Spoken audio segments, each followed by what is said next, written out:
Albert Einstein once said, everybody's a genius, but if you judge a fish by its ability to climb a tree, it will live its whole life believing that it is stupid.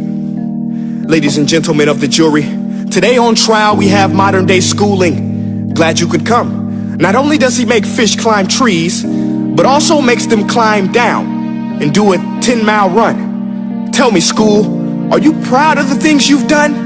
Turning millions of people into robots, do you find that fun? Do you realize how many kids relate to that fish?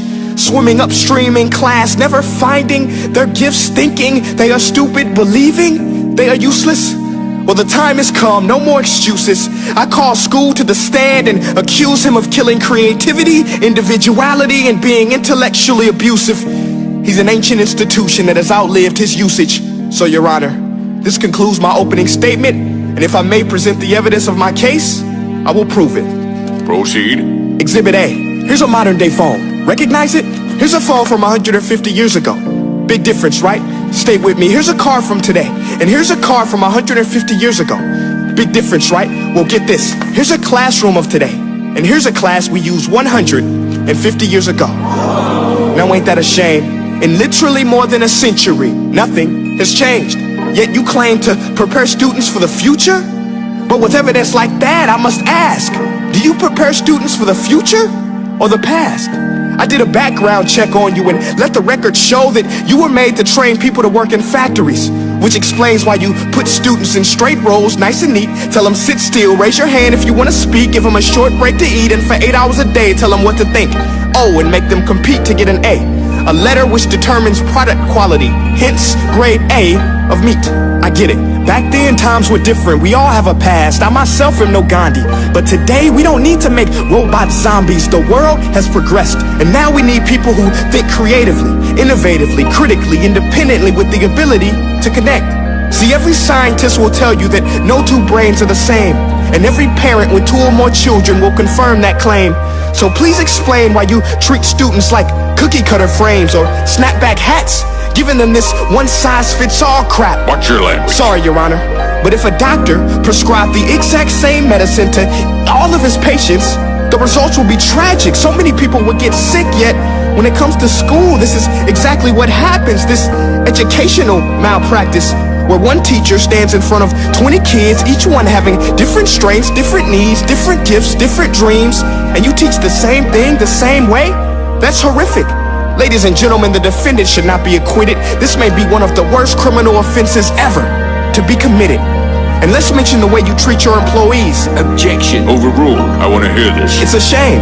I mean, teachers have the most important job on the planet, yet they're underpaid? No wonder so many students are short-changed. Let's be honest, teachers should earn just as much as doctors, because a doctor can do heart surgery and save the life of a kid, but a great teacher can reach the heart of that kid and allow him to truly live.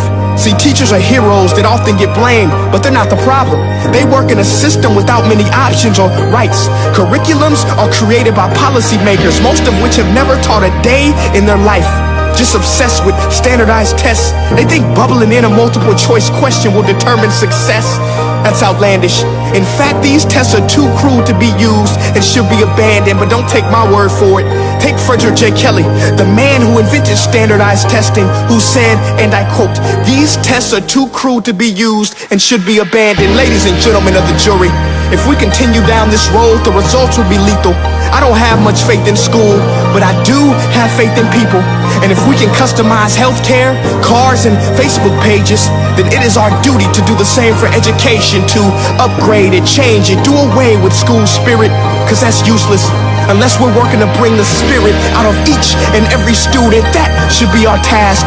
No more Common Core. Instead, let's reach the core of every heart in every class. Sure, math is important, but no more than art or dance. Let's give every gift an equal chance. I know this sounds like a dream, but countries like Finland are doing impressive things. They have shorter school days, teachers make a decent wage, homework is non-existent, and they focus on collaboration instead of competition. But here's the kicker, boys and girls. Their educational system outperforms every other country in the world. Other places like Singapore are succeeding rapidly. Schools like Montessori, programs like Khan Academy. There is no single solution, but let's get moving. Because while students may be 20% of our population, they are 100% of our future. So let's attend to their dreams, and there's no telling what we can achieve. This is a world in which I believe, a world where fish are no longer forced to climb trees. I'll rest my case.